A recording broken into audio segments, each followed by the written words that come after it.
My husband knocked out my brother for calling me a whore. My parents want me to choose what is the right choice. I still can't wrap my head around how everything fell apart so quickly. If you'd told me a week ago that my husband would knock out my brother at a family BBQ, or that my parents would give me an ultimatum to leave my husband, I'd have laughed in your face. But here I am, torn between the people who raised me and the man who stood by my side through everything. The day started so normally. My parents were hosting one of their classic BBQs, a casual get-together they'd been doing for years. Everyone brought something to share, the smell of grilled meat filled the backyard, and kids ran around playing tag. My husband and I showed up a little late because I'd been finishing up some work emails, but as soon as we got there, it felt like the usual family chaos. My mom was fussing over the grill with my dad, my brother was hanging out with his wife, and my cousins were swapping stories by the drinks table. I thought it was going to be a perfect, relaxing day. Things shifted subtly at first. My brother, who's always been a bit blunt but never outright mean, started making these weird comments toward me. It wasn't anything glaring at first, just little digs about how I looked tired or how my outfit wasn't as fun as what I usually wore. Stuff I could brush off. But then, as we were sitting down to eat, he started upping the ante. He called me bossy when I asked if anyone needed more drinks and rolled his eyes when I laughed at something my husband said. I felt the knot in my stomach tighten, but I didn't want to make a scene. My husband noticed, though he always notices. After years together, he can read my body language like a book. He leaned over and whispered, "You okay?" I nodded, forcing a smile, and told him I'd let it slide. My brother was probably just having a bad day, I thought. But he didn't stop. Over the course of the afternoon, his comments got nastier. He called me high-strung when I offered to help clean up plates, joked that I was always nagging when I reminded one of the kids not to climb on a table, and even made a comment about how lucky my husband must feel to put up with me. That one stung, and I could tell my husband was getting irritated. He shot my brother a warning look, but for the sake of keeping the peace, he didn't say anything yet. Finally, my husband had enough. After one particularly biting comment, I don't even remember what it was now, something about how I must have been insufferable growing up, my husband stood up and pulled my brother aside. I don't know exactly what he said, but when they came back, my brother looked annoyed, and my husband's jaw was set in that way that told me he wasn't messing around. Things settled down for a little while after that, and I thought maybe we'd gotten past whatever weird mood my brother was in. But then it happened. We were standing around in a loose circle, the late afternoon sun casting long shadows across the lawn, casual laughter and snippets of conversation flowing easily among the group. I had just finished saying something about a funny incident at work when my brother walked up. At first, I didn't notice him. He came from behind, his footsteps light and deliberate. When I turned to acknowledge his presence, I immediately noticed the look on his face, a smug, almost predatory expression that sent a chill down my spine. It wasn't the look of someone joining a friendly conversation. It was something darker, something calculated. I froze the moment he spoke. "You know you're a fucking whore, right?" The words landed like a cannonball in the middle of the group, heavy and shattering, leaving an echo of shock in their wake. For a moment, the world seemed to stop spinning. The hum of conversation evaporated, the clinking of glasses and distant laughter silenced as though someone had muted the entire scene. My ears buzzed, and my heart plummeted into my stomach. I could feel the heat rushing to my face, the prickle of tears threatening to form, but I was too stunned to react. I couldn't move, I couldn't speak. It was as if my brain had short-circuited, unable to process the sheer audacity of his words. All around us, heads turned. People's eyes darted between me and my brother, wide with disbelief. Some stared at me with pity, others at my brother with disgust, and a few seemed frozen, unsure of what to do. The air was thick with tension, so sharp and oppressive it felt like it was pressing down on my chest, making it hard to breathe. I opened my mouth, trying to form words, but nothing came out. My hands trembled at my sides as I struggled to comprehend what had just happened. Did he really say that, here, in front of everyone? Why? And then, before I could even react, I felt it. A slight, firm push from behind, not rough, but decisive, guiding me gently to the side. My husband had moved so quickly that I barely had time to register what was happening. One moment, he was standing calmly at my side, and the next, he was a force of nature, stepping between me and my brother with a precision and determination I'd never seen before.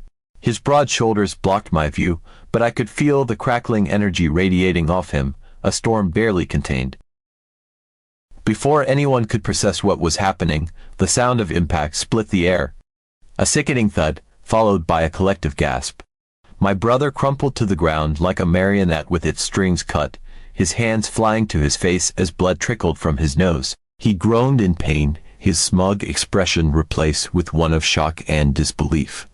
The sight of him sprawled out on the grass seemed surreal, almost like it was happening in slow motion. And there, standing over him, was my husband. His fists were clenched at his sides, his body rigid with barely contained fury. His jaw was tight, his breathing controlled but heavy, and his eyes God. His eyes were cold and steely, filled with an intensity I had never seen before. The sheer command in his presence was overwhelming. He wasn't yelling. He didn't have to. His voice, when it came, was low and calm, yet it carried a weight that silenced everyone. "I warned you," he said, each word deliberate, like a blade slicing through the tension in the air. "You don't talk to my wife like that." Chaos erupted. My mom screamed, rushing over to my brother, who was groaning and clutching his face. My dad was yelling something, but I couldn't even make out the words over the sound of my own heartbeat pounding in my ears. My husband, unfazed, turned to me and asked, "You okay?" I nodded, still too shocked to speak. My parents were livid. My mom kept shouting at my husband, calling him a violent brute and demanding that he apologize. My dad threatened to call the police, saying he'd press charges for assault. My husband didn't back down. "Go ahead," he said, his voice still calm. "But you should have stopped your son when he started disrespecting your daughter." The rest of the BBQ was a blur. My husband and I left soon after that, and the car ride home was quiet. I could tell my husband felt bad not for what he'd done, but for putting me in such an awkward position. When we got home, he apologized to me, saying he wished it hadn't come to that, but he wasn't sorry for defending me. I asked him to stop, he said, his voice firm. He didn't listen. He got what he deserved. The real fallout came the next day. My parents called me in the late morning, their voices unusually curt and serious from the moment I picked up. I had barely slept the night before, tossing and turning as I replayed the events at the BBQ over and over in my mind. I still hadn't fully processed everything: the humiliation of my brother's words, the way my husband had stepped in so fiercely, and the stunned, angry reactions of everyone around us. But as soon as my mom started talking, I realized the real storm was just beginning. Her tone was clipped, laced with disappointment and frustration. "We need to talk," she began, not even bothering with pleasantries. I knew then that this wasn't going to be a conversation, it was an ultimatum. She didn't waste time getting to the point. "Your father and I have been talking, and we've decided we can't condone what happened yesterday. Violence like that is unacceptable. We raised you better than to support someone who thinks it's okay to act that way." Her words hit me like a punch to the gut. I tried to interrupt, to defend my husband, but she steamrolled right over me. "You have to make a choice," she said firmly. "Either you leave him, or we're done. No more family gatherings, no more help, no more contact. We won't be part of your life if you're going to stay with someone who behaves like that." I was stunned. My breath caught in my throat, and I felt the tears welling up almost instantly. My mom had always been my rock, the person I turned to for advice and support. And now she was telling me that if I didn't leave my husband, she and my dad would cut me off completely. The certainty in her voice was chilling. This wasn't a bluff, they meant it. "Mom," I said, my voice shaking, "you can't be serious." He was defending me. "Do you even understand what happened? Do you know what he said to me?" I tried to explain, my words tumbling out in a rush. I told her about the relentless insults, the way my brother had spent the entire day tearing me down, and how he had capped it off by calling me something so vile in front of everyone. I told her about how my husband had warned him, how he had tried to de-escalate before it got to that point, but she didn't want to hear it. "We're your family," she snapped, her voice cutting through my explanation like a knife. "How can you side with someone who hurt your brother? Family comes first, always. What your brother said was wrong, But your husband didn't have to hit him. That's crossing the line. I was at a loss for words. How could they not see what my brother had done? How could they not understand how humiliating and degrading it had been to be spoken to like that, to have my character attacked in front of everyone I cared about? And how could they not see that my husband had been standing up for me, defending me in a way that no one else at that party had? The thing is, I don't blame my husband, not one bit. My brother crossed every possible line, and my husband did what he felt he had to do to protect me. I've never seen him act like that before, never seen him so angry, so ready to defend me at all costs. My husband is usually the calmest, kindest person I know. He's the type of man who goes out of his way to avoid confrontation, who thinks carefully before he speaks, who always tries to find a peaceful solution. But that day, when my brother called me something so vile, I could see it in his eyes. It wasn't just anger, it was hurt. It physically hurt him to hear someone speak to me like that, and it pushed him to a place I don't think he'd ever been before. When he hit my brother, it wasn't out of malice or cruelty. It was out of a deep, unwavering love for me and a refusal to let anyone, family or not, disrespect me in such a way. He doesn't regret it, and honestly, I don't think he should. My brother deserved to face the consequences of his actions, and my husband made sure he did. Yet, here I was, listening to my parents frame it as though my husband were some kind of monster, a violent brute who couldn't control himself. It felt so deeply unfair, so fundamentally wrong, and I didn't know how to make them see that. Every time I tried to defend him, my mom cut me off. "You're not seeing the bigger picture," she said. "He's your husband now, but what happens if he turns that anger on you someday? What if this is just the beginning?" Her words stung because they couldn't have been further from the truth. My husband had never so much as raised his voice at me in anger, let alone laid a hand on me. The very idea was absurd, but she wouldn't listen. To her and my dad, my husband's actions were inexcusable, and my brother's behavior was secondary at best. By the time I hung up the phone, I was shaking with frustration, anger, and sadness. My parents had always been my safe haven, the people I could turn to no matter what, and now they were telling me that if I didn't leave the man I loved, the man who had stood up for me when no one else did, they would cut me out of their lives entirely. It felt like my entire world was crumbling, and I had no idea how to put the pieces back together. But now I'm stuck. My parents are serious about their ultimatum, and my husband isn't willing to apologize. He says he's done trying to appease people who clearly don't respect him or our marriage. I'm terrified of losing my family. I've always been so close to them, and the thought of being cut off feels like losing a piece of myself. But I also can't imagine my life without my husband. He's my partner, my rock, the person who's always had my back. I don't know what to do. Every decision feels like a betrayal of someone I love. Update. First, I want to thank everyone for the overwhelming support and the constructive feedback.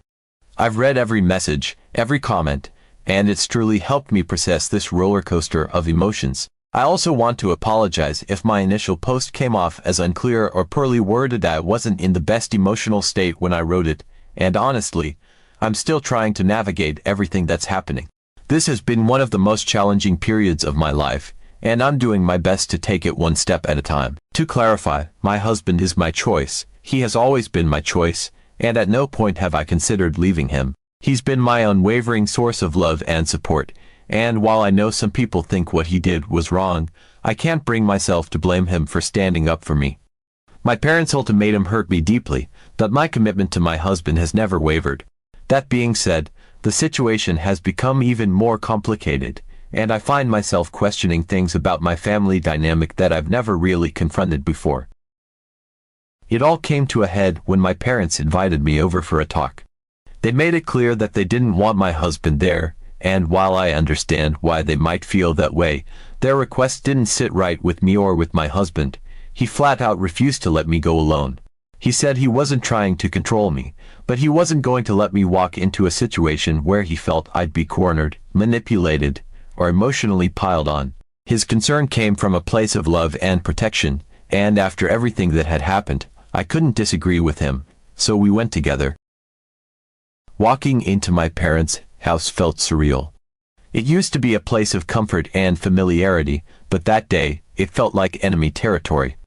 My mom's face fell the moment she saw my husband walk in with me. She looked ready to explode, but before she could say anything, he made it clear that he was there for me and not for them. He told them outright that if they wanted me there, he was staying too, and if they didn't like it, we would both leave.